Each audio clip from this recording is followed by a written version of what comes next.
Bismillahirrahmanirrahim. Assalamualaikum warahmatullahi wabarakatuh. Halo anak-anak ustazah yang soleh-soleha, bagaimana kabarnya hari ini?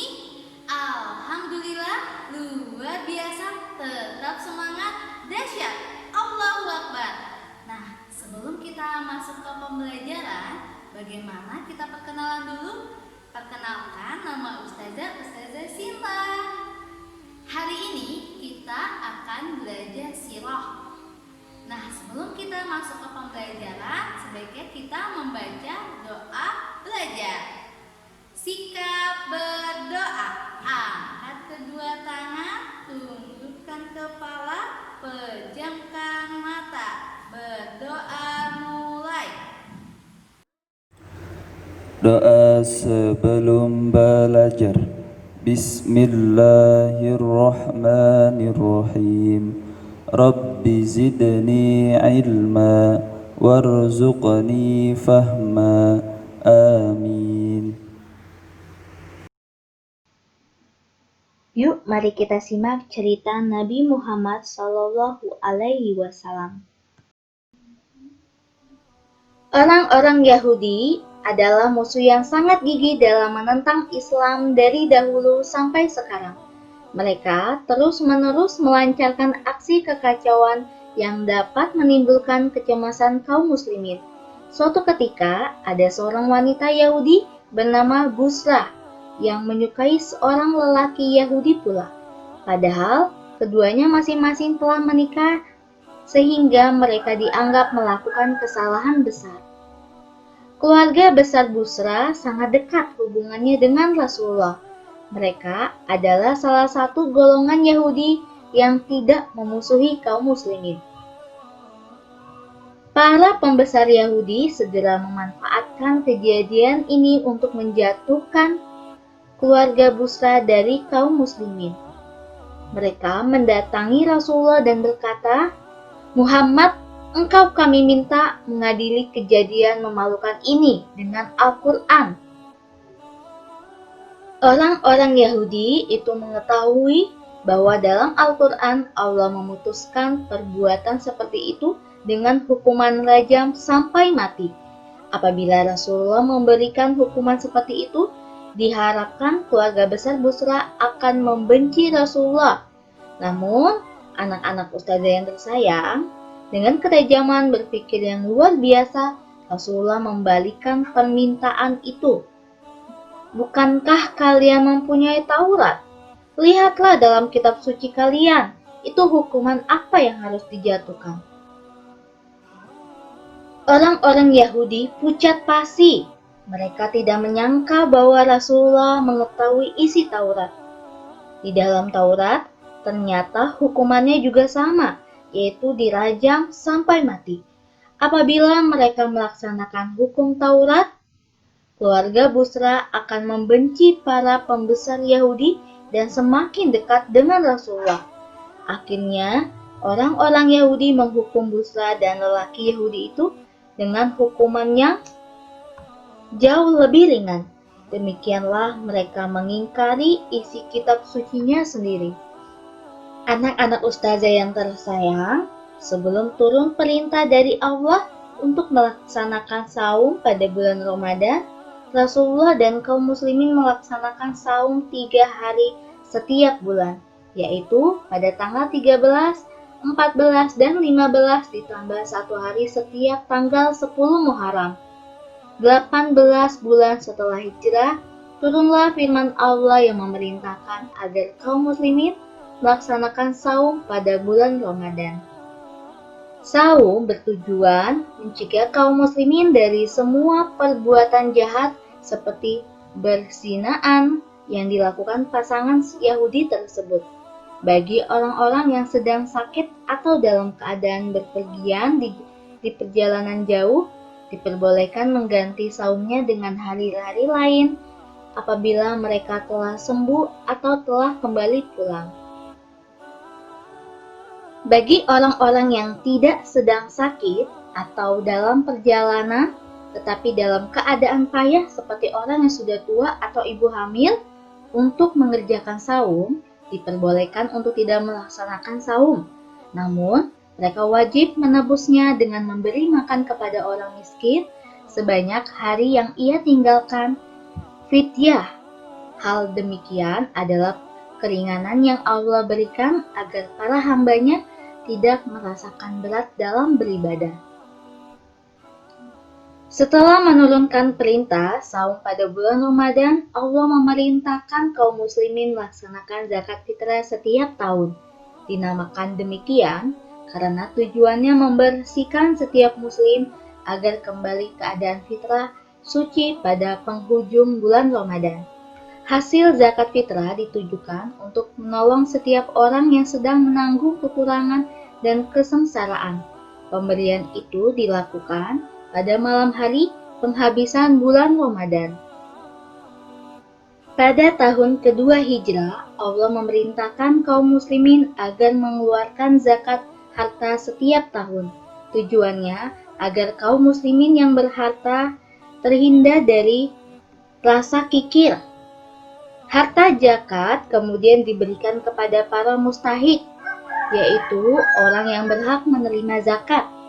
Ada 8 macam orang yang berhak menerima zakat, yaitu para fakir miskin, panitia zakat, orang yang baru memeluk Islam, para budak belian, orang yang berutang, orang yang sedang berjuang di jalan Allah, dan musafir yang berkehabisan bekal di tengah jalan. Demikianlah anak-anak Ustazah yang tersayang, semakin lama ibadah kaum muslimin pun semakin lengkap dan sempurna. Keadaan demikian semakin membuat hati orang-orang Yahudi dan munafik bengkak karena rasa iri yang hampir meledak. Mereka sangat mengharap datangnya serbuan orang-orang Quraisy dan sekutu-sekutunya. Mereka ingin serbuan itu akan memusnahkan kaum muslimin buat selamanya. Mereka menganggap ajaran Islam telah merusak kekuasaan para juragan kaya atas para budak. Ajaran Islam juga telah merusak kebebasan hubungan antara laki-laki dan wanita. Demikianlah mereka bertanya dalam hati, kapankah pasukan Quraisy datang? Kapankah? Namun sekali lagi mereka dikejutkan oleh tindakan luar biasa Rasulullah. Sebagai pihak yang terancam dengan persenjataan dan jumlah pasukan di bawah kekuatan musuh, Rasulullah menganggap bahwa bertahan di Madinah bukanlah cara yang tepat.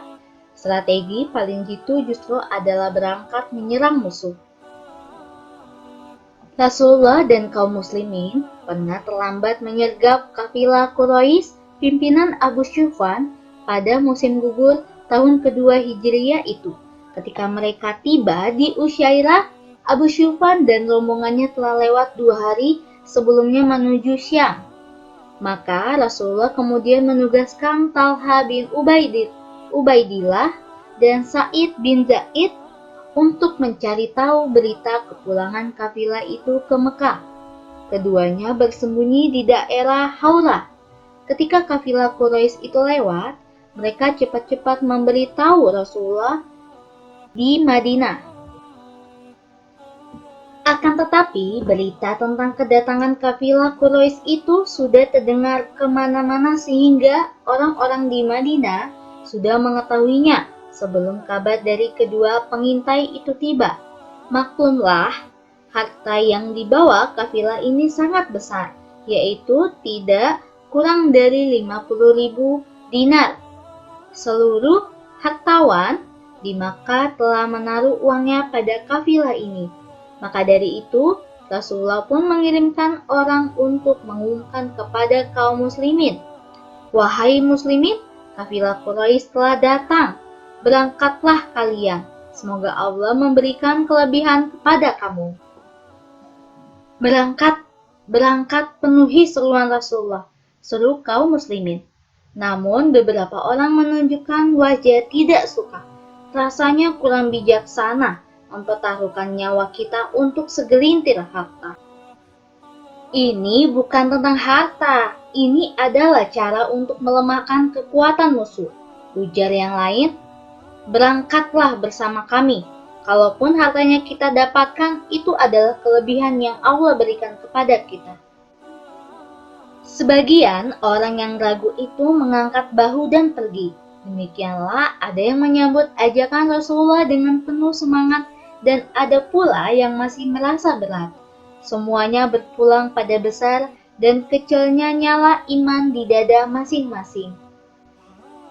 Beberapa orang yang belum memeluk Islam mendatangi Rasulullah dan menyatakan keinginan untuk turut dalam pasukan. Namun, Rasulullah mengetahui bahwa yang mereka inginkan hanyalah harta. Karena itu, beliau menolak mereka. Hari itu, tanggal 3 Ramadan, Rasulullah memimpin pasukan keluar dari Madinah. 2 bendera mendahului di depan. Seluruhnya berjumlah 313 orang. 83 adalah kaum muhajirin, sisanya para sahabat dari kaum Ansar. Namun, Abu Sufyan mengetahui keberangkatan pasukan ini dan dia pun segera mengambil tindakan. Wajah Abu Sufyan pucat pasi mendengar berita keberangkatan pasukan muslim. "Pengawal kafilahku cuma 40 orang. Jika bertemu dengan Muhammad, kami pasti akan dihabisi. Harus ada yang memberitahu orang-orang di Mekah dengan segera." Tanpa menunda lagi, Abu Sufyan mengupah Damdam bin Amr Al-Ghifari. Katakan seluruh kekayaan Mekah berada di bawah ancaman Muhammad. Damdam memacu untanya tanpa henti. Ketika tiba di sebuah lembah di dekat Mekah, ia memotong hidung dan kedua telinga untanya. Dibalikkannya pelana, lalu dikoyahnya baju bagian depan dan belakang. Kemudian ia berlari-lari sambil berseru,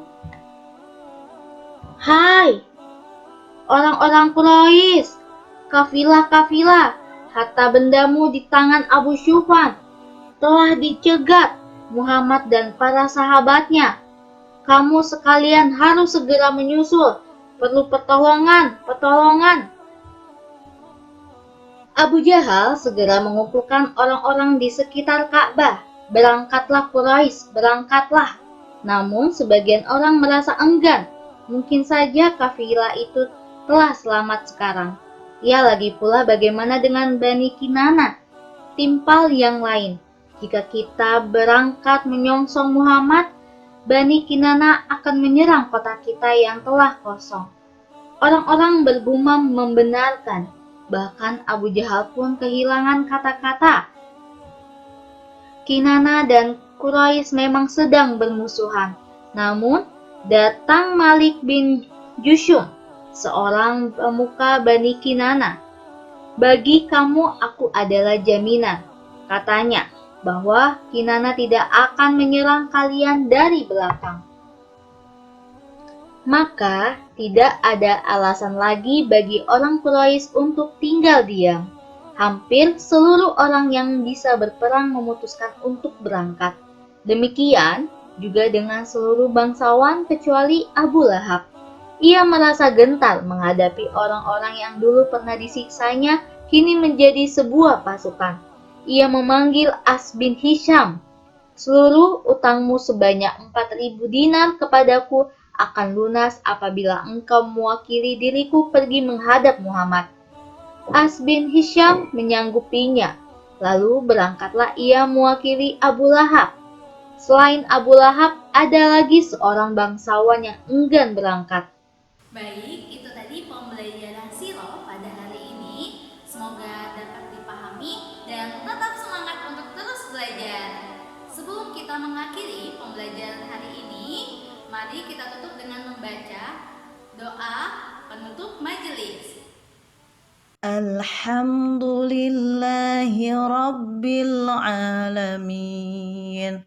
Subhanaka Allahumma wa bihamdika Ashhadu an la ilaha illa anta astaghfiruka wa atubu ilaik.